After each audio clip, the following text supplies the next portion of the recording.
가지고 있는 솔직히 자금을 많이 빌려주면 저희가 완전 초창기에는 저희가 거의 무이자로 하다시피 했어요. 근데 지금은 이자가 있는데 물론 은행 이자보다 상당히 낮습니다. 궁금하실 텐데 한 3% 정도로 소상공인분들에게는 융자를 해드리고 있는데요. 근데 이제 금융 이야기라고 하면 이게 사실은 융자잖아요, 그죠? 대부분이. 근데 이거를 지금 경기가 어려워져서 매출 떨어지고 지금 소상공인분들뿐만 아니고 기업들도 그렇고 연체율이 그 최근 한 10년 이래 최고입니다.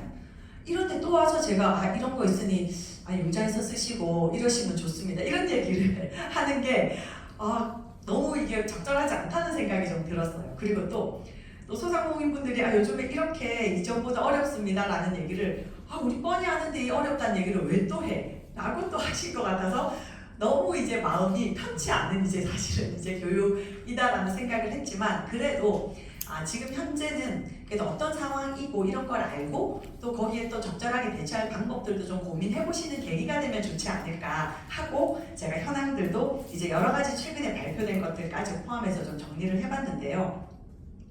잘 아시겠지만 우리나라가 전 세계적으로 이제 봤을 때에 이제 자영업의 그 비중이 굉장히 높습니다. 그 밑에 보면 나와 있는데 한국이 한 23.5%고 프랑스가 13.1%, 일본이 9.6%, 미국은 6.6% 이 정도 수준입니다. 즉 그러니까 우리나라는 다른 곳보다 굉장히 자영업의 비중이 높다는 거죠. 그래서 저는 이걸 그냥 역으로 생각하면 정부에서는 전체 이런 쉽게 말하면 업체 중에 자영업이 23.5%를 차지하면 한 나라의 어떻게 보면 경제를 좌지우지할 수 있는 비중이거든요. 그렇기 때문에 저는 이 자영업 혹은 소상공인에 대한 정책은 지금보다 훨씬 더 두터워져야 되고 그리고 훨씬 맞춤형으로 그리고 생애 주기별로 더 탄탄해졌다고 생각을 합니다. 물론 최근에 이제 정부에서 이제 발표한 정책을 보면 그런 부분들을 많이 담기는 했더라고요. 그래서 여전히 이제 그런 부분들은 우리의 과제이다라는 생각을 했습니다. 그 다음에 또 보면 여전히 또 진입장벽이 좀 낮은 진입장벽이 낮다는 건 잘 아시겠지만 창업을 하는데 그래도 비교적 수월하다 이 말이거든요. 그런 업종으로 여전히 많이 창업을 하고 계세요. 그리고 뒷부분에도 또 경기도 지역만 따로 빼놓은 통계에도 나오는데 우리나라는 이 자영업 소상공인분들이 창업하는데 걸리는 시간이 정말 적습니다. 그러니까 그 말은 뭐냐면 준비 기간이 짧다는 거죠. 그러다 보니까 여기서 말한 진입하기에는 좋은데 와서 또 성공하는데 우리가 충분히 준비가 안 됐다고 하는 역으로 그런 얘기도 또 할 수 있는 것 같습니다. 그래서 보면 숙박 음식이 8.4개월입니다.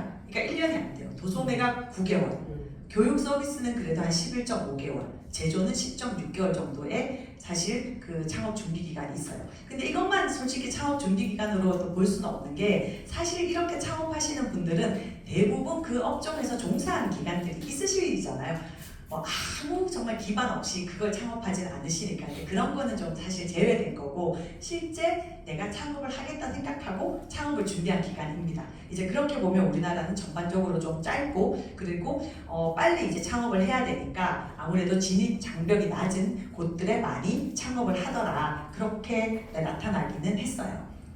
그래서 20년도 21 그때는 조금 낮았던 게 코로나 때였잖아요. 그러다 보니 아무래도 하시던 분들도 문을 많이 닫았기 때문에 새롭게 하려는 분이 그냥 자연스럽게 좀 줄어들었던 거고 22년 되면서 다시 또 올라가는 그런 수치를 보실 수가 있어요. 그럼 결국은 또 우리 유사업종, 동종업종의 경쟁이 또 그냥 치열해지고 있는데 경기는 지금 너무 어렵잖아요. 그죠? 이제 그런 상황인 걸 보실 수가 있겠습니다.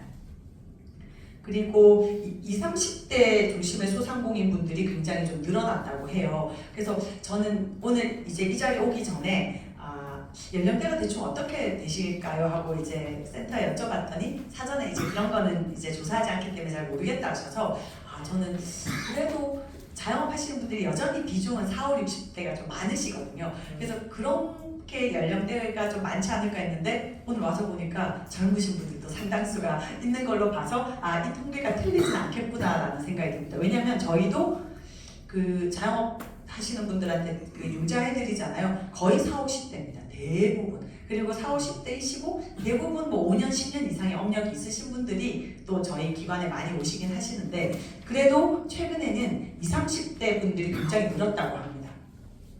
그리고 또 하나 특징은 연매출 5천만 원 미만의 소상공인 비중도 또 늘어났다고요. 이게 그러니까 당연히 경기가 어려운 그 여건을 보여주는 건데요. 19년에는 예를 들면 연매출이 5천만 원 미만인 소상공인 분들이 28.1%였는데 22년에는 34.6%로 좀 늘어났습니다. 그리고 아래쪽에 또 보시면 20, 30대 창업하시는 분들이 19년에는 15.3% 정도였는데 전체 소상공인 비중에서 22년은 21.7%로 늘어났죠. 그 아래 그 표 보셔도 확연하게 좀 드러나 보이는 그런 통계임을 알 수가 있습니다. 그래서 그 매출 이제 위에 표 보시면 5억 원 이상인 데와 그다음 뭐 2.5억 원에서 5억 원 그 사이 이런 좀 이렇게 고소득 매출인 줄어들었죠. 비중이 그죠. 그 줄어든 비중이 전부 다 5천에서 1억 혹은 5천만 원 미만으로 쭉 다 내려오신 것 같아요. 그래서 어떻게 보면 연매출 5천이면 제가 뒷부분에도 이제 그 좀 확인을 해봤는 내용이 나오긴 하는데 보통 그 순이익률이 도소매업이 한 10%, 그 다음에 이제 음식업이나 이런 그 숙박업이나 이쪽이 한 20% 정도대라고 해요. 순이익률이. 근데 5천만 원 보시면 쉽게 말하면 경상경비 다 그냥 빼고 나면 얼마가 남는 거예요? 1,000만 원이 남는 거예요. 아니면 그보다 더 낮은 거잖아요.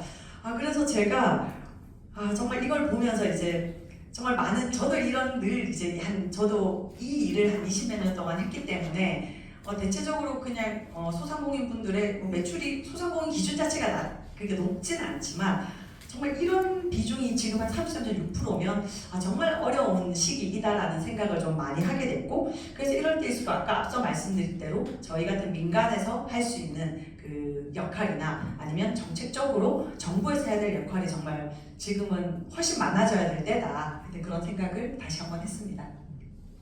또 보면 이거는 또 되게 중요하고 이미 이렇게 많이 하고 계실 것 같기는 해요. 그 뭐냐면 그 저희가 코로나를 겪으면서 대면이 아닌 비대면으로 굉장히 왜 많은 그 사업의 방식이 전환이 되고 너무 잘 아실 거고 그 다음에 오프라인이 아닌 온라인으로 완전 전환이 됐잖아요. 이제 그러면서 아마 이 자리에 오신 분들은 아마 대부분 제가 그냥 오프라인으로 그 매장을 운영하시는 분들이라고 치면 확연히 왜 코로나 이후에 그 변화된 것들이 많으실 거예요. 그래서 그 코로나 기점으로 해서 이제 스마트 디지털화하는 경향이 굉장히 뚜렷해졌거든요. 그래서 그거는 어떻게 보면 또 그 인건비, 경상경비 중에 가장 부담스러우신 인건비하고도 관련이 있는 얘기잖아요. 그러니까 직접 주문받거나 서빙도 직접 하지 않고 그걸 전부 다 이제는 디지털이나 스마트로 전환을 했다는 거예요. 그게 그냥 여러분 너무 잘 아시겠지만 뭐 키오스크로 한다든지 뭐 그런 전환들이죠. 그리고 그 메뉴를 매장에서 이제 테이블마다도 요즘은 왜 사람이 불러서 그 주문하지 않고 전부 다 디지털화해서 주문을 하는 그게 결국은 다 뭐냐면 그게 편리성도 있지만 비대면이라는 이런 측면도 있지만 가장 큰 거는 그냥 인건비의 그냥 감소 요인으로서 저희가 그거를 할 수밖에 없는 저는 그런 좀 상황이다라는 생각이 들었고요. 그래서 확실히 그런 그 경향이 두드러집니다. 근데 이게 왜 중요한지 제가 봤더니 물론 그건 인건비 줄이는데 필요하죠. 그럼 그런 경상경비를 줄이고 수익을 그래도 조금이라도 더 늘리면 결국은 우리 업체에 지속 가능성에 영향을 미치는 거거든요. 그 통계가 또 있더라고요. 그게 너무 신기했어요. 밑에 보시면 이게 뭐냐면 그 플랫폼 활용력, 지금 말한 아까 뭐 키오스크를 쓴다던가 아니면 그 온라인으로 어떤 내가 플랫폼을 이용해서 뭐 배달을 하고 이런 것들을 다 새롭게 하신 곳들의 폐업률이 차이가 있냐 이제 이거를 봤어요. 봤더니 그 하늘색이 플랫폼을 활용한 곳이에요. 그 다음에 분홍색이 플랫폼을 활용하지 않은 곳들의 평균 매출액을 보여주는 거예요. 그리고 옆에는 뭐냐면 폐업률입니다. 보시면 하늘색이 플랫폼을 이용했다 했잖아요. 음식업의 폐업률인데 플랫폼을 이용을 한 곳은 6.9%고 이런 플랫폼을 활용하지 않은 곳들은 폐업률이 11.5% 거의 한 약 2배 정도 차이가 나잖아요. 그죠? 그러니까 이게 그냥 단순하게 그걸 이용했다 안 했다 내가 유행하는 이런 걸 따랐다 안 따랐다가 아니고 말씀드린 것처럼 이걸 통해서 들어가는 경비를 절감하고 우리의 수익률을 개선하는 거죠. 이제 그런 방식으로 이거는 좀 어떻게 보면 굉장히 필수적이다라는 생각은 들긴 하는데 근데 의외로 또 여기 한번 보시면 소상공인진흥공단에서 디지털 전환하는 거 필요합니까? 라고 이제 대표님들한테 여쭤봤더니 필요하다라고 85%가 대답을 하셨어요. 근데 실제 도입률은 29%라고 합니다. 그러니까 해야지 하지만 이걸 내가 어떻게 해야 되고 또 이걸 내가 또 어떻게 보면 내가 전부 다 100% 투자해가지고 하려면 또 그 비용이거든요. 그래서 뒤에 보면 이런 그 디지털 전환하는 데 따르는 비용을 정부에서 많이 지원하겠다. 지금도 지원하고 있었거든요. 근데 좀 더 그 예산을 늘리겠다는 내용이 있습니다. 그래서 아직까지 그런 전환을 해야 되는데 여기 이제 한 85% 들어가셔서 해야 된다, 필요하다 하는데 못하신 분들은 이제 그런 정부에서 지원하는 제도들을 활용하셔서 꼭 도입을 해보시면 어떨까 생각이 들었습니다. 그 경기도 소상공인만 따로 빼는 통계는 19년 통계밖에 없긴 했는데 그래도 이게 아마 지금도 유사할 거예요. 경기도가 소상공인 규모는 우리나라에서 전체 소상공인의 21.5%를 차지하는 전국 제일 숫자 많고요. 사업체 숫자도 68,400개 정도이라고 합니다.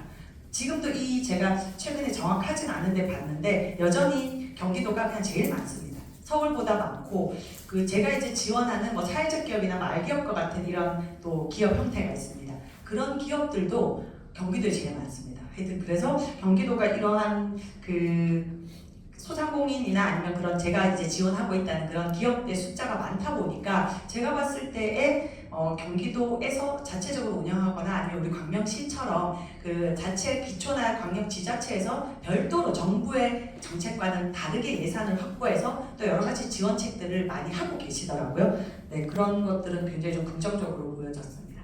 그래서 경기도 소상공인 현황은 그냥 제가 이렇게 넣어놓긴 했는데 그냥 보시면 돼요. 왜냐하면 앞부분에 설명했던 것과 크게 다르지 않아요. 뭐 음식업으로 제일 많이 창업하시고 또 폐업도 그걸로 제일 많이 하시고 생존의 어려움을 겪는 것도 보면 음식업 하시는 분들이 폐업률이 현재 제일 좀 보면 높아요. 이제 그런 것처럼 전국의 평균적인 것과 크게 이제 다르지는 않더라. 이제 그런 걸 보실 수 있고 이제 똑같은 얘기예요.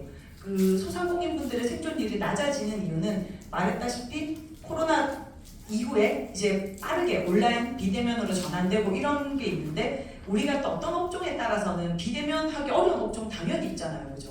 있고 그리고 우리가 또 디지털화 전부 다 할 수 없는 그런 또 업종들이 있습니다. 이제 그러다 보니까 그렇게 빨리 전환하고 따라갈 수 있는 업종들은 그래도 살아남을 수 있는 게 있지만 그렇지 않은 또 우리 개인별로 하시는 업종들을 하시는 분들은 또 그게 불가능하기도 한 거죠. 이제 그런 측면이 있고 그리고 실질적으로 아까 계속 말씀드렸던 지금 또 가장 큰 문제는 인건비뿐만 아니고 최저임금이 계속 오르면서 인건비 문제도 있지만 또 하나의 문제는 원자재 값이잖아요. 그러니까 고물가가 되다 보니까 이게 원자재 값이 엄청 올랐습니다.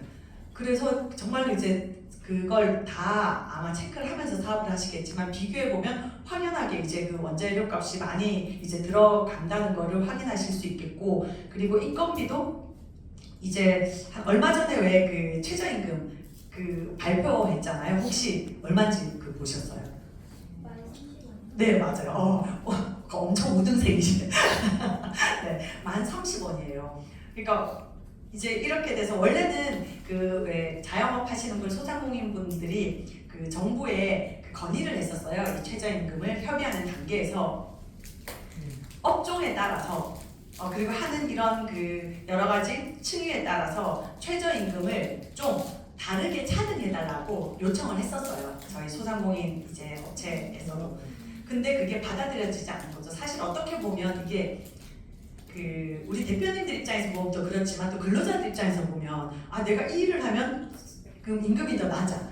저 일을 하면 1030원이야. 이것도 좀 그렇긴 하죠. 그래서 아마 그걸 좀 수용할 수 없는 측면이 있었을 것 같긴 한데 그래도 지금 보면 기존에는 뭐 예를 들면 한 명이라도 고용하고 있다가 코로나 이후에 아마 거의 1인으로 그냥 운영하시는 분들도 제가 다 할 수 있는 걸로 알고 있어요. 그러니까 결국 이런 모든 것들이 또 어떻게 보면 우리 소상공인 업체들이 순기능이 있잖아요. 누구나 다 이게 업체를 운영하면 일자리를 창출하실 수가 있는데 지금은 자꾸 최저임금이 높아지고 그리고 물가도 높아져서 원재료도 높아지다 보니 어렵지만 그냥 또 내가 해서 혼자 사업을 하고 그러면 혼자 하면 또 매출의 한계가 있겠죠. 그러니까 이런 악순환이 사실은 계속되고 있는 거는 사실이에요. 이제 그래서 제가 말씀드린 것처럼 제가 융자를 계속 일으켜서 이걸 자꾸 메꾸라고 말씀드리기가 상당히 어렵다. 그런 이제 말씀을 이제 처음부터 좀 드렸습니다. 이제 그런 것들이 지금 보면 계속 소상공인들 어려움을 겪는 가장 큰 이유가 인상률과 원재료비 인상 그리고 인건비 인상 이러한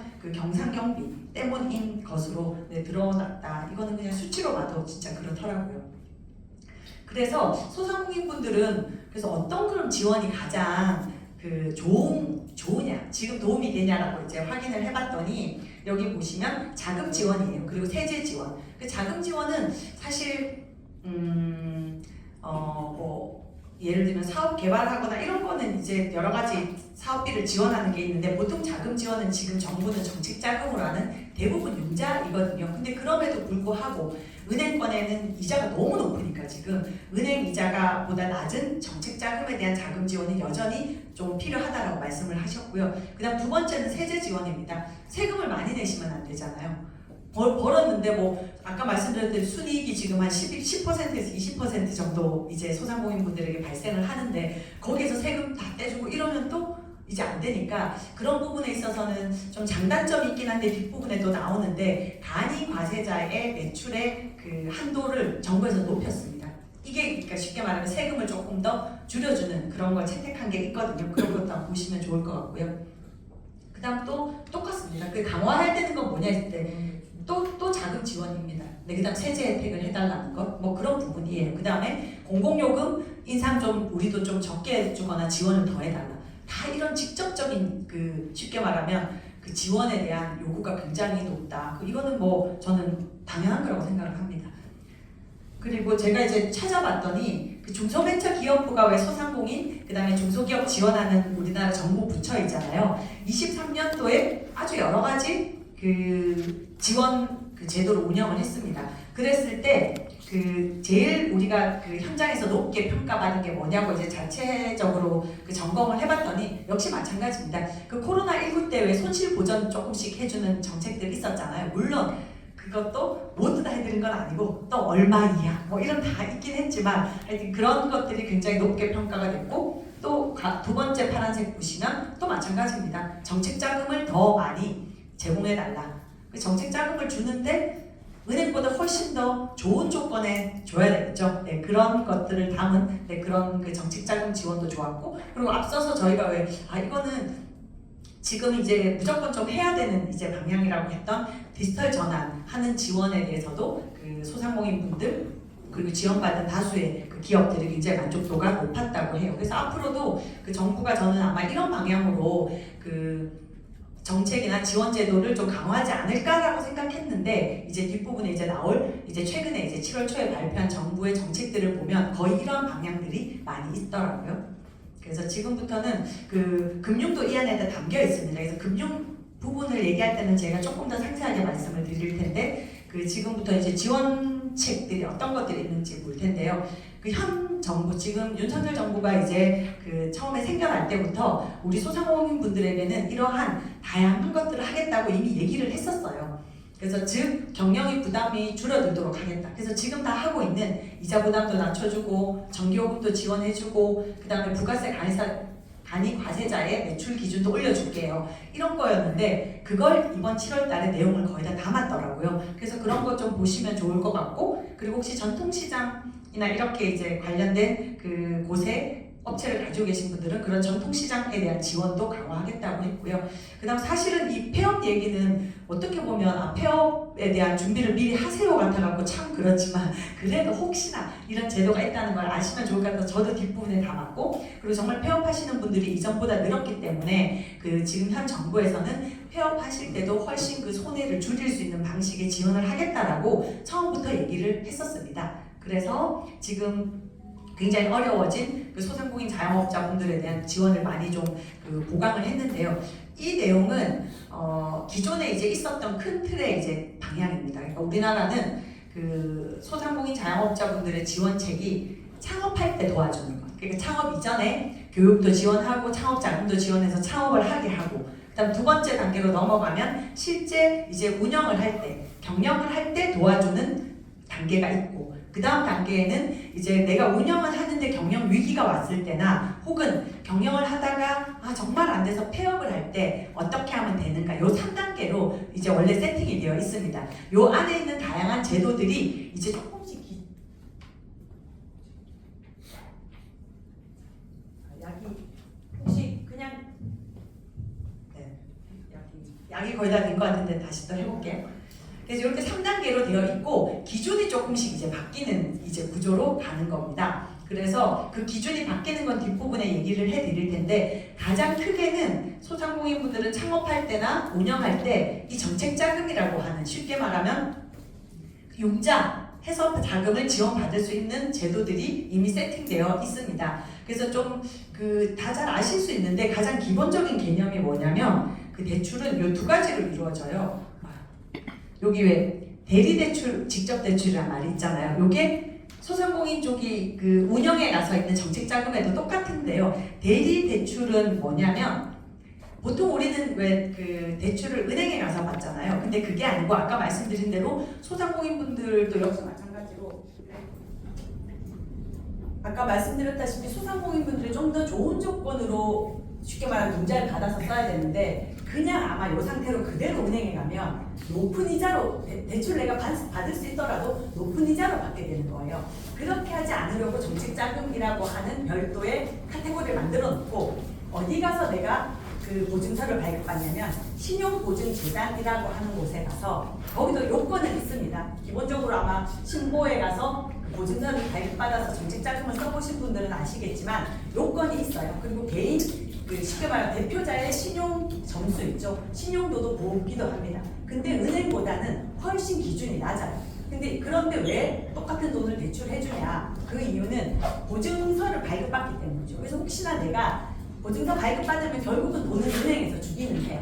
근데 이 보증서를 끊어서 가면 은행이 나중에 대표자님이 혹시 돈을 못 갚게 되더라도 이걸 보증서를 발급해준 신용보증재단에서 책임지겠다고 하는 거거든요.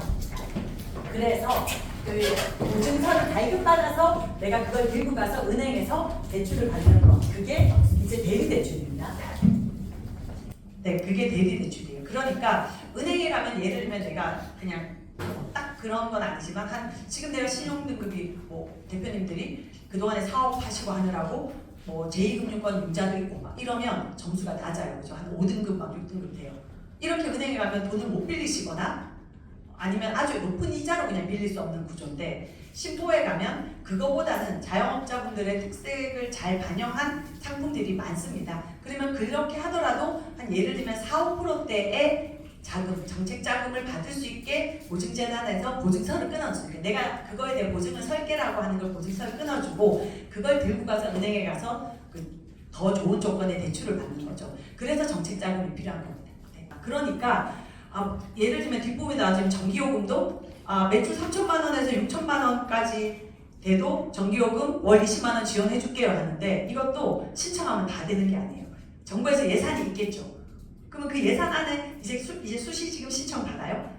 그런데 예산이 다 소진되면 올해는 끝나요. 이제 모두 다 만족시킬 수 있는 정책은 정부에 없습니다. 왜냐하면 그건 우리나라보다 더 예산 구조가 좋은 나라도 마찬가지예요. 그건 정부의 예산이 한계가 있기 때문이다. 근데 그 안에서 우리나라 소상공인 자영업자분들을 위해서 정부가 얼마나 애쓰고 있냐 이걸 이제 보는 게 더 중요할 것 같다는 생각이 들어요. 그래서 제가 뒷부분에 이제 요거 다음 페이지부터가 나오는데 보면 또 정부가 다른 예산 많이 줄이고 소상공인 자영업자분들을 위해서 더 많은 예산을 투입하겠다는 정책을 내놨거든요. 그래서 아마 그때보다는 조금 더 좋은 조건의 그 정책 자금이 있지 않을까 싶습니다. 그래서 대표님은 그거를 진짜 손이 한번 떼듯이 그죠 하는 게 이게 맞나 이렇게 싶지만 한편으로 생각하면 대표님이 그 돈이 그래도 400만 원을 떼고 나머지 돈이라도 그때 받을 수 있었던 거는 사실 도움이 일정 부분 됐다고는 저는 좀 생각이 드니까 이제 모든 조건을 만족할 수가 없다. 그렇기 때문에 나한테 현재 내 조건에 맞는 가장 좋은 제도가 뭔가를 잘 찾고 그걸 정보를 잘 아는 게 저는 굉장히 중요한 것 같아요. 그래서 오늘 제가 아마 이 자리에 와서 말씀드리는 대부분의 내용이 이런 조건 여기 가서 찾아보세요. 왜냐면 그걸 저희같이 왜 이 일을 하는 사람은 아는데 의외로 또 대표님들은 사업하시느라 너무 바쁘잖아요.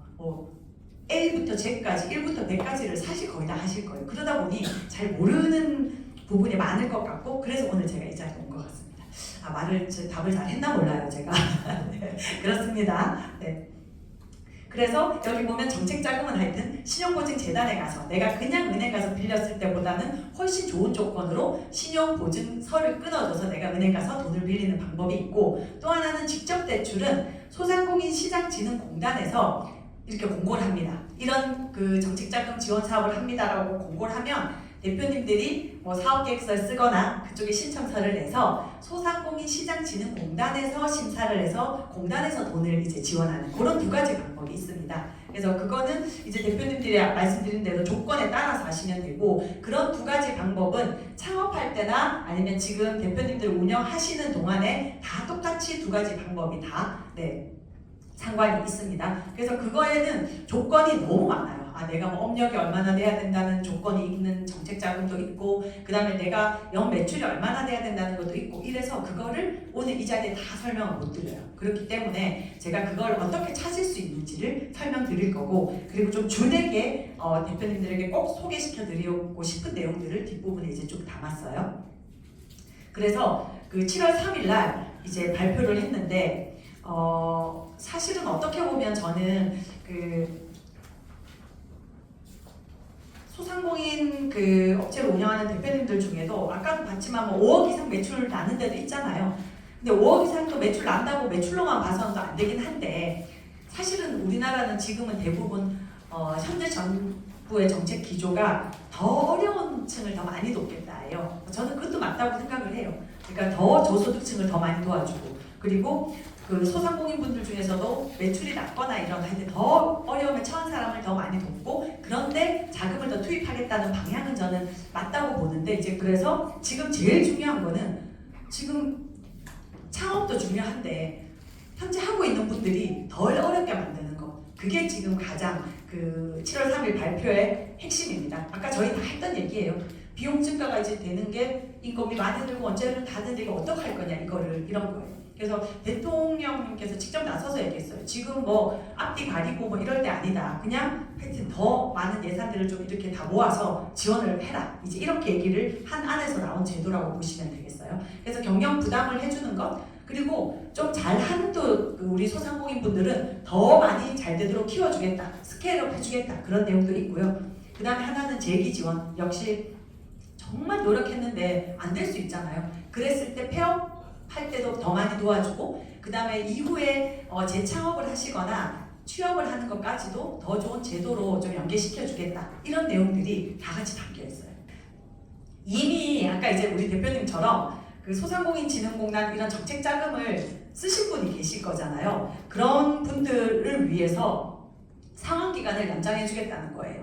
그래서 뭐냐면 그 지금은 업력이 뭐 3년 이상 있고 이런 분들만 그리고 정상 잘 상환하고 있는 분들만 상환 기간 연장해 줄게 이랬어요. 근데 지금은 아까 말씀드렸다시피 뭐 소상공인뿐만 아니고 모두 다가 기업도 그렇고 연체율이 높아지고 막 이런 상황이에요. 그러다 보니 지금은 그런 것과 이제 정상 상환만 하고 있으면 업력 3년 이상, 그리고 직접 대출 제 잔액이 뭐 3천만 원 없어도 우리가 최대 5년까지 그 상환 기간 연장해 주겠다는 거죠. 쉽게 말하면 내가 대출 잔액이 1,000만 원이 남았고 앞으로 1년 안에 12개월 안에 갚아야 되는데, 그걸 최대 5년, 그러니까 즉 60개월까지도 연장해서, 그러면 1,000만 원을 더 쪼개서 내실 수가 있잖아요. 그죠? 그렇게 해드리겠다는 거예요. 그래서 채무의 부담을 덜어주겠다는 게 첫 번째이고요. 그 다음 두 번째는 지역신용보증재단에서 아까 보증서 발급받아서 은행 가서 대출 받으신 분들의 얘기인데, 이분들 같은 경우는 또 역시 마찬가지로 신용보증으로 전환을 통해서 기존보증부 대출을 전환해 주겠다는 겁니다. 이게 뭐냐면 그 기존에는 이분들이 지금 현재 이제 보증서를 발급받아서 똑같은 거예요. 보증서 발급받아서 은행에서 대출을 받았는데 내가 여전히 지금 1년밖에 안 남았어요. 그럼 이분들은 보증서 기간이 1년밖에 안 남았다는 말은 1년 안에 갚으라는 얘기인데, 그걸 보증서를 신규로 우리가 최대 5년까지 다시 끊어주겠다는 거예요. 그럼 은행들도 그 상환 기간을 5년 늘려주는 거예요. 그러니까 똑같은 효과입니다. 그래서 1번과 2번의 차이는 아까 말씀드렸다시피 소상공인시장진흥공단에서 내가 직접 대출을 받은 경우는 1번에 해당되고, 그게 아니고 보증재단 가서 보증서로 발급받으신 분들은 2번에 해당돼서 보증서 기간을 연장해준다, 즉 상환기간을 늘려주겠다, 이제 그런 제도들로 다 세팅을 했습니다. 그 다음에 또 하나는, 요거는 또 아마 제가 볼 때 정책자금이 아닌 걸 쓰신 분들에게는 유용한 금융일 수 있습니다. 뭐냐면 지금 현재 보면 일반 은행권이나 아니면 비은행권, 아까 우리 말했던 그런 데까지 가서 그 고금리 7% 이상 이제 대출을 받으신 분들 있으실 수 있잖아요. 아니면 이제 만기를 돼서 연장을 하는데 좀 애로가 있으신 분들에게 그 대환을 해주겠다는 이야기입니다. 그래서 보면 여기가 NCB라는 것이 왜 그 나이스 신용정보에서 왜 발행하는 그 나의 신용점수예요. 그 신용점수가 기존에는 839점 이하여야 되고, 그리고 이 은행이나 비은행권 고금리 대출 받은 기간이 23년 8월 31일 이전에 거여야 됐고, 그리고 사업자로 어려워서 대출 받은 것만 한도로 해서 이렇게 저희가 대환을 해주는 상품이 이미 있었습니다. 근데 지금은 대표자가 뭐 신용이 뭐 900점 이상이라고 해서 안 어렵고 이런 게 아니잖아요. 그래도 뭐 만점 1000점을 해줄 수는 없으니까 그 나이스 그 신용 점수가 919점까지 돼도 그 이하만 되면 되고, 그 다음에 24년 올해 7월 3일 이전에 대출받은 건 전부 다 해당이 됩니다.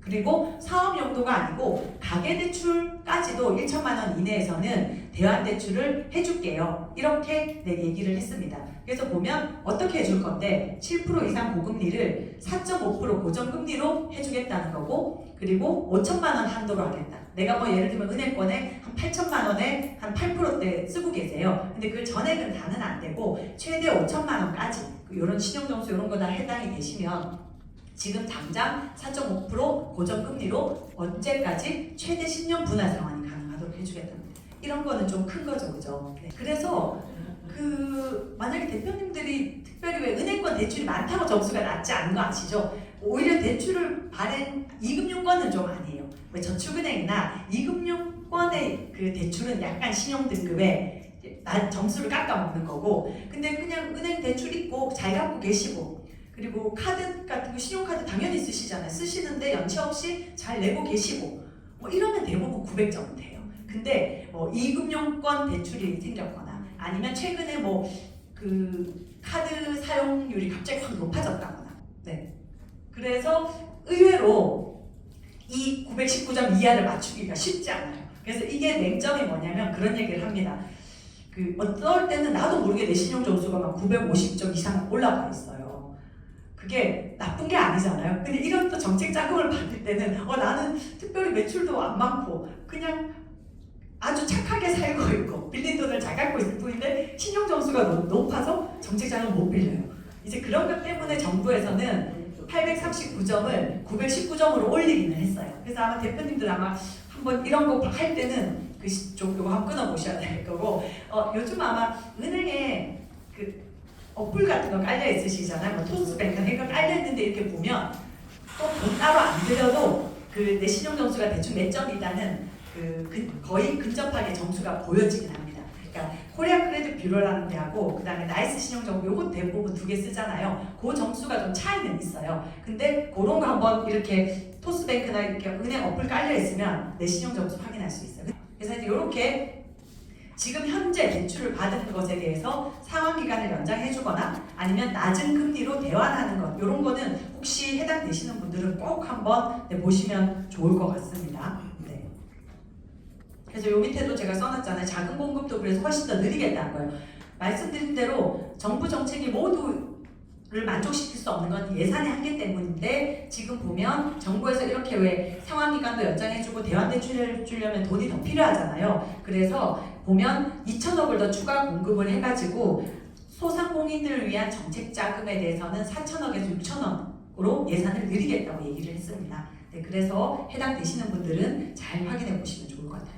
그 다음에 또 그 경영 부담 완화해서 고정비용, 우리 앞에서 계속 얘기했잖아요. 고정비용 낮추는 것에 대해서 얘기를 했는데 그게 5대 고정비용이 배달료, 왜냐면 배달료는 왜 우리 특히 코로나 이후에 이제 배달 엄청 많이 시키고 또 음식업이나 하시는 분들은 이거 필수적으로 하시잖아요. 근데 이게 배달료가 사실은 안 쓸 수는 없고, 우리 왜 많이 하는 배달 플랫폼들 있죠. 근데 자꾸 이게 수수료도 높아지고 배달료도 높아지는 게 결국 이제 대표님들의 부담이라서 배달료가 그 정부 이렇게 정책자금 문서에 제일 앞에 나와 있더라고요. 이게 인건비보다 더 앞에 나와 있어서 깜짝 놀랐는데 그만큼 부담이 크시겠다는 거겠죠. 하여튼 5대 고정 비용이 배달료, 임대료, 전기료, 인건비, 관리비입니다. 그 중에 근데 제가 정책에서 배달로 관리비는 뺀 게 저기는 지금 실효성 있는 내용이 특별히 없는 것 같아요. 대표님들 도움되는 게. 그래서 제가 여기 쓰지 않았고 나머지 세 가지를 좀 써왔습니다.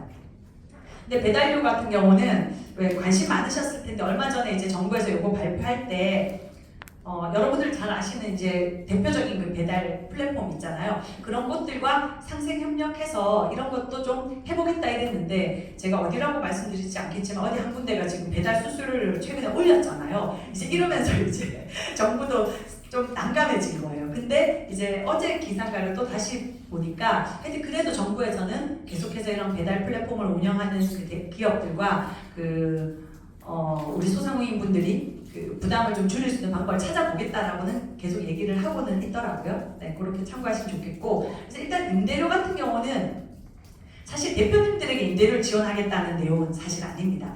근데 다만 뭐냐면 임대료를 깎아주는 임대인한테는 세제 혜택을 줄게 이렇게 했습니다. 여러분 좀 도움이 될까요? 그래 그런 내용이에요. 그래서 대표님들의 임대료를 좀 일부 주겠다 이러면 제일 좋을 텐데 그죠? 근데 그런 직접 지원은 진짜 거의 없습니다. 참 어렵고 네, 그렇습니다. 네, 그래서 보면 그 임차를 한 임대인이 그 이나에게 최대 70%까지 세액 공제해주겠다. 돈을 깎아준 금액의 70%까지는 세액을 공제하겠다. 그럼 즉 너의 소득으로 안 쳐서 세금을 그만큼 덜 내게 해줄게라는 거예요. 그러니까 사실 임대인한테는 되게 좋은데 솔직히 임대인분이 뭐 이거 세금 덜 내는 것보다 임대료 수익이 더 높으니까 어떻게 보면 이것도 계산을 해봐야 되겠지만 네, 그래서 하여튼 이런 제도들이 있고요. 그 다음에 전기료는 아까 말씀드렸다시피 저는 이거는 좀 아쉬움이 저도 있기는 한데 연 6천이라는 게 또 어떻게 보면 참 그래도 해당되는 분이 많긴 하겠죠. 우리 앞에서 살펴봤지만 그 연 매출 5천 미만인 분들이 한 아까 25% 정도 됐잖아요. 그러니까 연 6천 하면 우리 전체 소상공인 중에 제가 생각할 때 한 30% 정도는 그래도 혜택을 받으시는 거예요. 그러니까 그게 또 어딥니까, 그죠? 그렇지만 이제 그거 나는 한 뭐 6,500인데 어떡하냐? 난 7,000인데 그럼 나는 못 받냐지. 이렇게 얘기하면 또 이게 참 아쉬움이 있지만 하여튼 전기료는 3천에서 6천만 원 이하 매출인 곳들에게 지금 7월부터 이미 공고가 나가 있어요. 이거는 혹시 해당되시는 분들은 신청하시면 되고 월 최대 20만 원까지 지원을 하는 것입니다. 지금은 매출이 6천만 원 이하면 전기료를 지원받을 수 있다. 이거는 실비 지원이라는 개념으로 보시면 되고 근데 나는 전기료가 140만 원 나온다? 그러면 20만 원까지 준다는 거예요. 근데 6만 원 나오면 6만 원 주고 이해하셨죠? 내가 13만 원이 나오면 쉽게 말하면 13만 원 지원을 받는 거고 그 40만 원 나오면 최대 금액인 20만 원까지밖에 안 주는 거예요. 그래서 이제 좀 하시는 말씀이 이제 전기료 많이 나오는 그 업종 있잖아요. PC방. 그 PC방도 사장님이 이 대책이 나오고 나서 PC방 그 하시는 또 이런 소상공인 자영업자 연합회 이런 거 있더라고요. 거기에서 대표님이 얘기하셨어요. 우리는 매출은 또 6천만 원 훨씬 넘어요. 나름 그렇잖아요. 근데 그분들은 순이익이 진짜 낮대요. 그리고 전기료가 140에서 400만 원까지 나온대요. 근데 우리는 20만 원 뭐 저도 솔직히 표도 안 나지만 저기 해당도 안 되는 거예요. 그러니까 이게 아까 저기 우리 대표님 말씀처럼 모든 업종, 모든 이 개개인별에 만족하는 정책을 만들기가 진짜 어렵습니다. 그래서 정부도 그래도 한 개 6천만 원으로 하고 또 예산도 늘려가지고 하고 있고 지금 7월부터 지금 이건 이미 신청받고 있어요. 네, 그래서 혹시나 확인해 보시고 네, 그래도 20만 원까지라도 또 도움을 받으면 좋죠. 네, 그런 겁니다. 그렇게 하고 있어요. 그 다음에 인건비 부분은 보면 사실 인건비를 또 이것도 주겠다는 거는 아니에요. 그래서 그 아까 우리 처음에 봤었던 디지털화 스마트화하는 키오스크 혹은 서빙 로봇 이런 것들 하는 기술 보급 지원을 이제 확대를 하겠다라고 얘기를 했습니다. 네, 그래서 그런 것들도 혹시 이거는 제가 볼 때 하여튼 저희 소비자들도 가보면 이게 훨씬 편해요, 진짜. 그렇기 때문에 이런 게 필요한 그 업종을 하시는 대표님들은 꼭 이 지원제도 잘 찾아가지고 그 지원을 좀 받으셨으면 좋겠어요. 그 다음에 요거는 뭐냐면 사실 이분들이라고 해서 솔직히 최저임금을 안 줘야 되는 건 아닌데 그 음식업에서 지금 주방 보전으로 E9 비자, E9 비자가 뭐냐면 완전 100% 취업 비자는 아닌데 외국에서 이제 오실 수 있는 이제 외국인 근로자들이 가지고 오는 비자예요. 근데 이것도 모든 나라가 아니고 우리나라는 현재 16개국 그러니까 그냥 우리가 잘 아는 그 약간 그 저개발 국가인 동남아 쪽이나 아니면 우즈베키스탄, 이렇게 유럽, 동유럽 쪽에 그런 나라 포함한 16개 나라에서 요 비자로 우리나라에 쉽게 말하면 취업을 하러 올 수가 있어요. 근데 그게 3년이고 기본 3년에 최대 제가 그건 잘 몰라서 저 확인해 봤더니 최장 3년을 하고 4년 10개월까지 이제 그분을 고용할 수 있는 제도인데 이거는 제가 봤을 때는 뭐 인건비를 이렇게 딱 지원해 주는 거는 아니지만 우리나라에서는 사실은 왜 이런 또 음식점 주방 보조원들이 오래 일을 또 안 하시고 자주 바뀌고 그리고 또 인건비도 사실은 이분들한테 최저임금을 줘도 된다는 아니지만 인건비에 대한 부담도 훨씬 더 이제 또 경력이 쌓이고 하면 더 줘야 되니 자꾸 옮기시니까 솔직히 이 인력 관리하시기도 너무 어렵고 이렇잖아요. 그래서 지금 하여튼 그 시범사업을 하고 있는데 이런 것들을 좀 이후에 좀 대표님들이 지금 우리 자영업자분들께서 이거 되게 좋은 제도다라고 하면 좀 더 업종을 확대해서 해보겠다 이런 정도의 제도들을 검토를 하고 있더라고요. 그 다음 요 나머지는 좀 참고해서 그냥 쭉 보시면 되는데 하나 이제 보면 간이과세 매출 기준이 늘어났습니다. 이런 게 다 사실 금융이에요. 그러니까 대표님들이 어디 은행 가서 돈을 빌리고 이런 것만 금융이 아니고 지금 아까 왜 전기세 아끼고 그 다음에 이런 간이과세 내가 혹시 해당이 돼서 세금을 아끼고 이게 전부 다 나의 전체의 금융 상황에 그 연관이 있는 거잖아요. 그래서 잘 아셔야 된다는 거예요. 그래서 보면 지금 간이과세 매출 기준이 8천만 원입니다. 근데 7월 1일부터 이미 시행됐어요. 1억 400만 원. 즉 그 이전에 그 대표님들이 일반 과세자였으면 세금을 부가세가 10%잖아요.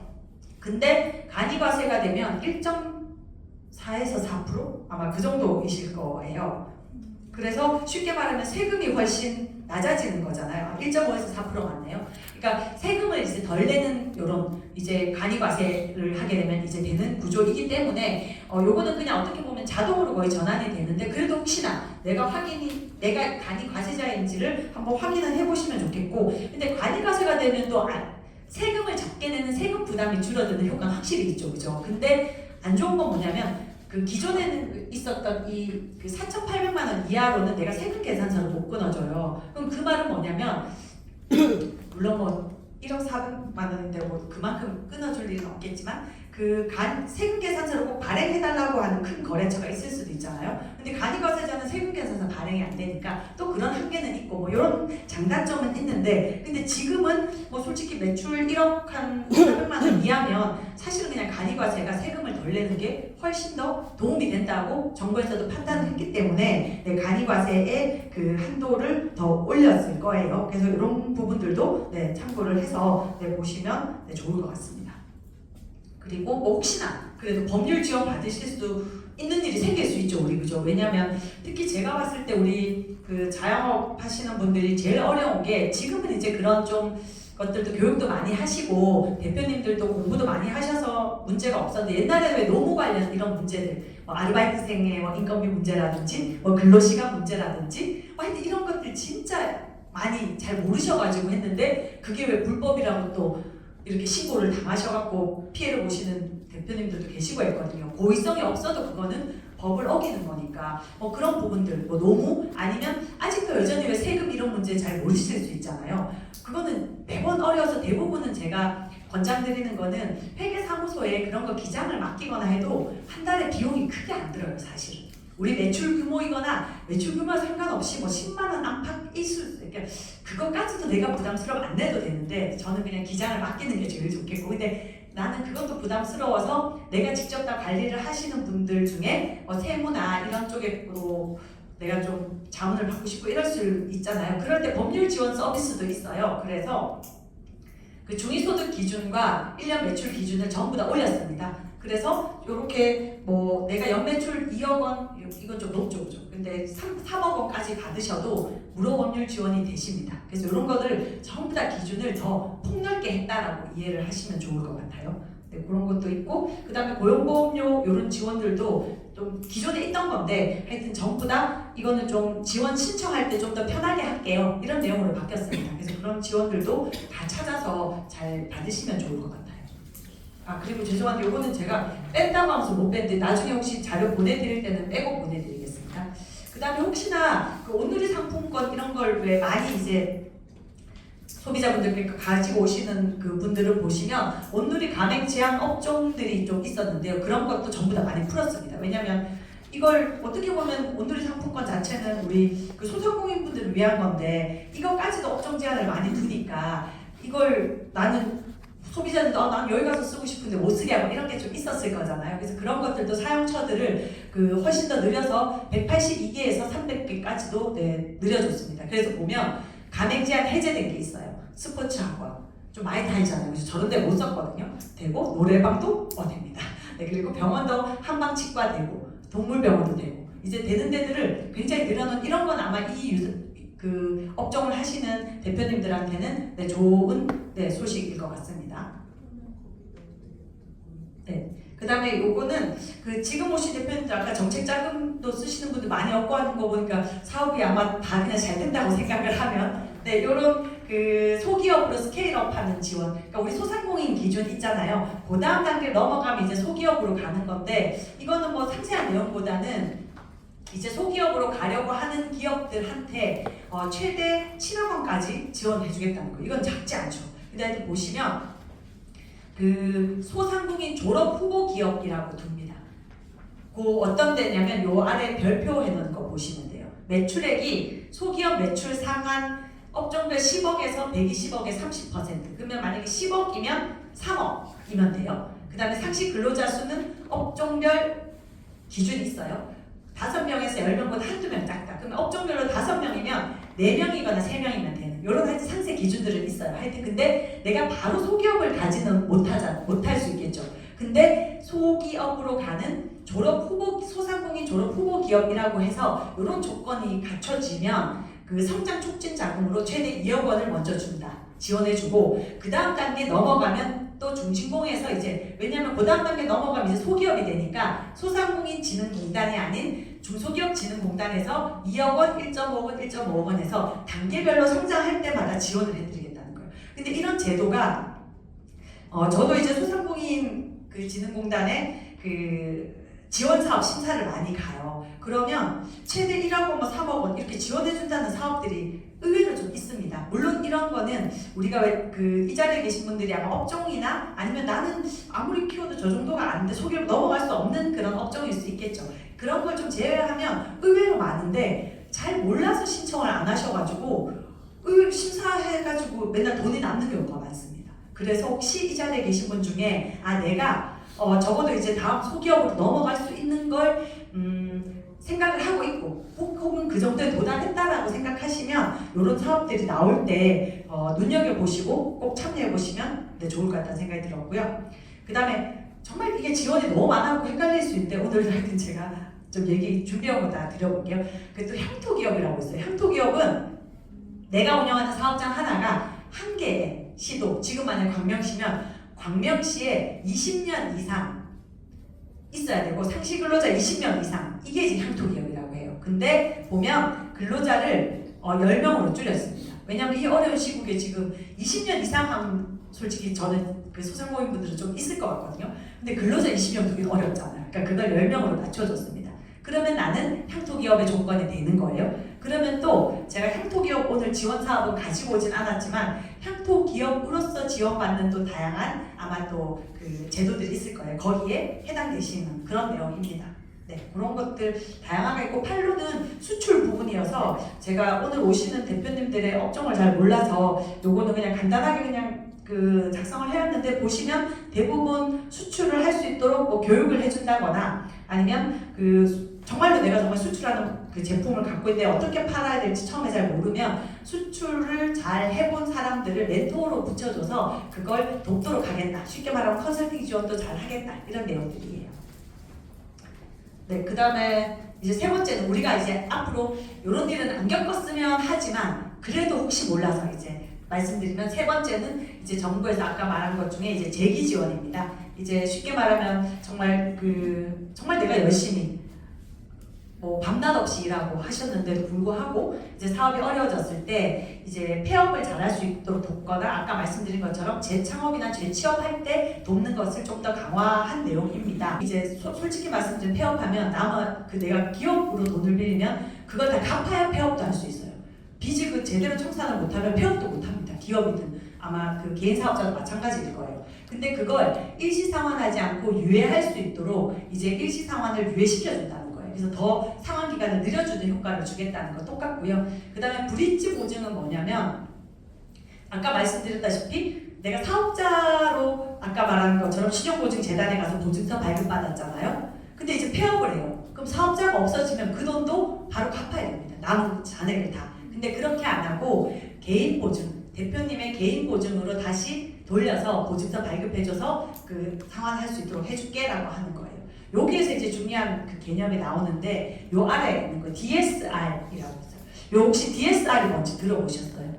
최근에 엄청 그 혹시나 뭐 그 좀 많은 금액을 대출을 받으려고 하셨거나 이런 대표님들이 혹시 계셨다면 이거 신경 쓰실 건데 이게 뭐냐면 여기 설명은 복잡하게 했는데 그냥 제가 말해볼게요. 대표님들이 뭐 소득 연소득이 만약에 1억이에요.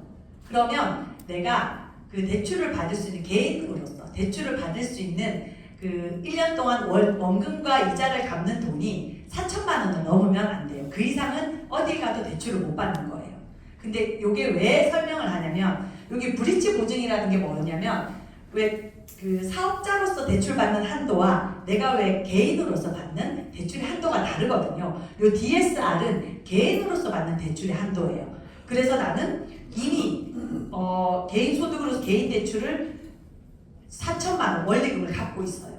1년에 원금하고 이자 다 합쳐서 막 4천만 원 갖고 있어요. 그러면 나의 DSR 한도는 다 찼죠. 그죠? 은행권에서. 근데 여기에서 사업자로 내가 갖고 있었던 별도로 갖고 있었던 그 대출 2천만 원이 있어요. 근데 그걸 여기서 왜 개인 보증으로 돌려준다 했잖아요. 그럼 나는 이미 1년에 갖고 있는 돈이 DSR 그 비율 40%로 다 차서 원리금을 다 갖고 있는데 2천만 원이 붙으면 넘잖아요. 그러면 안 되잖아요. 그러면 나는 어떡하지? 큰 문제가 생기는데 사업자로 갖고 있다가 개인 대출로 돌리는 거는 이 DSR 40% 비중에 안 넣겠다는 거예요. 예, 그런 제도입니다. 그래서 올해 7월 1일부터는 정부가 대출을 더 이제 못하게 하려고 7월 1일부터는 훨씬 더 이 가산금리를 높이려고 했는데 안 높였어요. 안 높이고 9월 달부터 한다고 하더라고요. 그러니까 2달 동안 요걸 기존처럼 유지하겠다고 했어요. 그러니까 이제 많은 사람들은 또 그러면 안 그래도 지금 다들 대출 가계대출이고 뭐 사업자 대출 많은데 대출을 뭐 더 받으라고 지금 정부가 지금 하는 거냐는데 그런 건 아니고요. 이게 또 어느 순간 또 갑자기 또 높아지면 또 부담이 있으니 그걸 조금 더 유예하겠다는 수준으로 이해하시면 좋을 것 같고 근데 우리는 지금 그거보다는 정부에서 이런 그 사업자 대출을 개인으로 돌릴 때도 DSR 고 범위에는 안 넣고 그 유연하게 그 적용을 해주겠다는 내용으로 이해를 하시는 걸로 제가 써왔습니다. 그래서 정부에서는 여기 보면 국민취업지원제도라고 이미 있었던 거에 폐업이거나 폐업 예정인 소상공인분들을 위한 별도의 그 국민취업지원제도를 운영을 하겠다는 거예요. 그래서 내가 취업하고 싶으면 이제 국민취업지원제도 신청을 하셔야 돼요. 그 각 고용센터에 하시면 됩니다. 하면 6개월 동안 이제 내가 거기에 다른 교육을 받으시면 월 50에서 110만 원까지 쉽게 말하면 수당을 지급하는 제도입니다.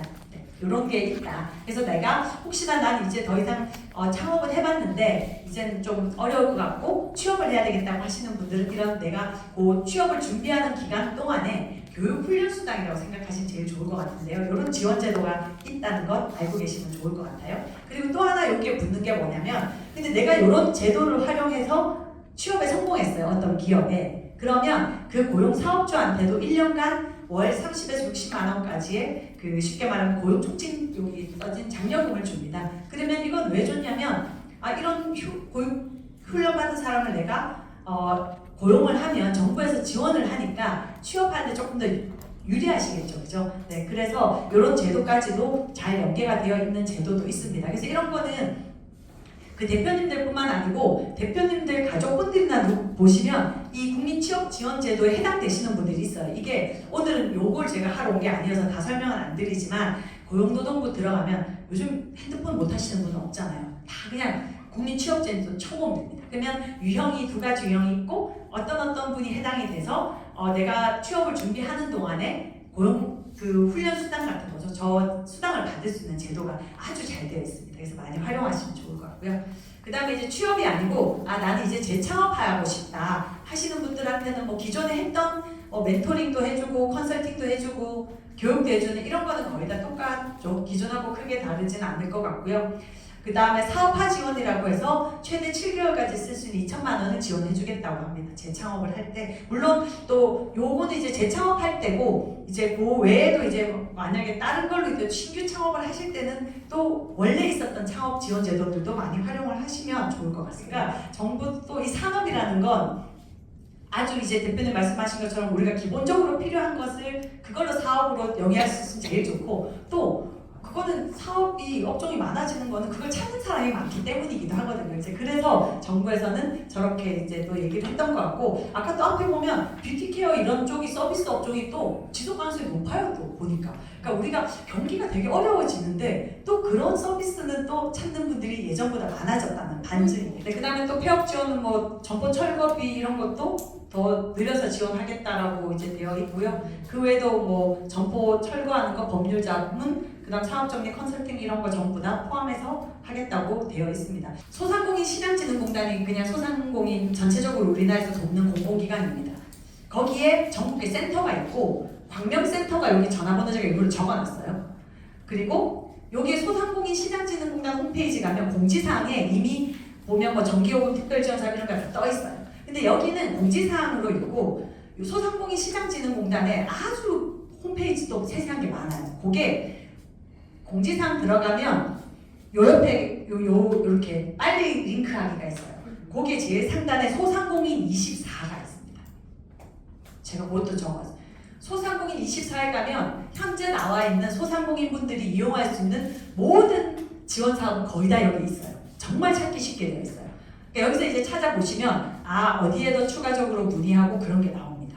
그래서 나 잘 모르겠다 뭐 어디 가서 할지 그러면 무조건 소상공인 24를 가는 게 가장 쉽다. 그 다음 두 번째 아까 제가 말한 외에 융자 사업 진짜 많다 했잖아요. 융자 사업은 두 종류 소상공인 진흥공단에서 직접 대출해 주시는 거 하나는 내가 신용보증 그 재단에 가서 보증서 끊어서 은행 가서 대출받는 그 두 가지가 정책자금이라고 우리가 말하는데 소상공인 정책자금 그 홈페이지 따로 있어요. 이렇게 이것도 그냥 대표님들 핸드폰 보시잖아요. 그냥 검색하면 링크 바로 뜹니다. 여기 가면 지금 현재 있는 모든 여기 보시면 대환대출 아까 제가 말씀드렸죠. 제도전할 때 특별자금 뭐 정말 다 있습니다. 그래서 소상공인 24 홈페이지 하나는 소상공인 정책자금 홈페이지 가면 정말 요즘은 너무 잘 돼 있어요. 그래서 다 그냥 보시면 그 지금까지 제가 말씀드린 모든 게 거의 다 있습니다. 이렇게 많아요. 이거 그냥 참고하시면 돼요. 쭉 보시면 돼요. 근데 아까 다만 제가 정말 한 가지 당부드리고 싶은 거는 대표님들 아까 이제 아마 융자 받으셨는데 손을 안 들었을 수도 있지만 내가 적어도 그 돈을 빌릴 때는 내가 이게 몇 개월 거치에 원리금을 어떻게 갚아야 된다는 건 아셔야 되잖아요. 그래야 지금 내가 현재 발생하고 있는 원리금 아까 왜 그거는 DSR이라고 해서 개인 40%못 넣는다 했죠.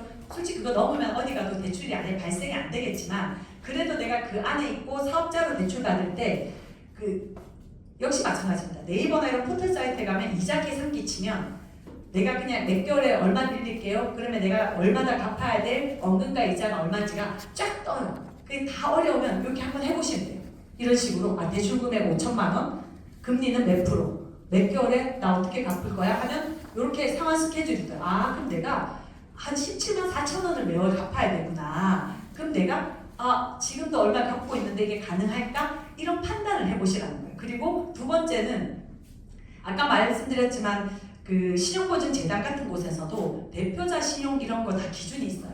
아무리 소상공인을 위한 정책자금으로 정부에서 그 낮은 이자를 해서 주라고 하지만 기준이 또 아주 세세하게 조금씩 다르지만 있거든요. 그렇기 때문에 본인의 신용관리도 잘 하셔야 되는 거예요. 그 다음에 요거는 앞에 아까 소상공인 24, 그 다음에 소상공인 정책자금만 생각하시면 되는데 제가 여기 서민금융진흥원이라는 곳에 또 자문위원으로 있는데 여기에는 아까 말씀드린 정책자금 다에다가 대표님들이 왜 개인적으로 그 신용대출을 받거나 뭐 이런 것들도 많을 수 있잖아요. 그런 개인 사업자 대출 말고 개인 대출에 대한 서민금융 이용할 수 있는 게 여기에 다 들어있습니다. 그래서 플랫폼 이름은 서민금융 있다는데 아직은 저렇게 검색 안 하고 그냥 서민금융진흥원이라고 하는 홈페이지 들어가시면 여기 진짜 많아요. 보면 생활안정자금, 고금리 대안대출, 그 다음에 창업운영자금 다 들어있습니다. 그래서 혹시나 개인적으로도 혹시나 또 생활하시다 보면 필요한 그 소액 자금들이 필요하시면 들어가서 보시면 되고요. 혹시 나중에도 창업하실 분들한테는 여기 서민금융진흥원의 창업운영자금 카테고리에 들어가면 저희 같은 신나는 조합과 같은 민간기관이 융자하는 사업들이 있어요. 그런 건 이율이 또 아마 어떻게 보면 소상공인 정책자금보다 낮을 수 있어요. 왜냐하면 소상공인 정책자금은 제가 시간이 없어서 다 말씀 안 드렸는데 분기마다 계속 이자 변동합니다. 고정금리가 아닌 거는. 그래서 이자가 솔직히 말하면 길게 쓰실수록 이자가 그냥 분기별로 조금씩 올라가는 효과가 있다. 이렇게 보시면 돼요. 근데 저희 같이 민간에서는 운영자금이든 창업자금이든 한 3% 4%대 정도에서 융자합니다. 그리고 고정금리입니다.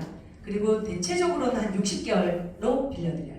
그래서 저희 신나는 조합은 올해는 이제 그 사업이 다 끝났는데 내년에는 또 아마 저희는 창업자금은 지금은 하진 않고 소상공인 자영업자분들의 운영자금 융자 사업합니다. 이자는 3%대예요. 최고 그냥 3%예요. 고정금리로.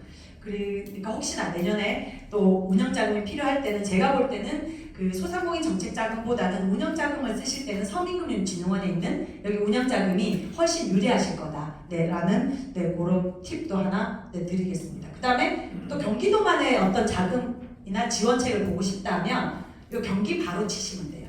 그러면 또 아까 말한 게 또 다 들어있기도 해요. 근데 또 경기도만의 또 지원 제도들이 제가 시간이 없어서 이렇게 되게 많더라고요. 보면 여기 뭐 경기도형 혁신시장, 그 다음에 뭐 청년 상인 육성 이런 거 경기 이름 붙은 거는 다 경기도에만 있는 사업이에요.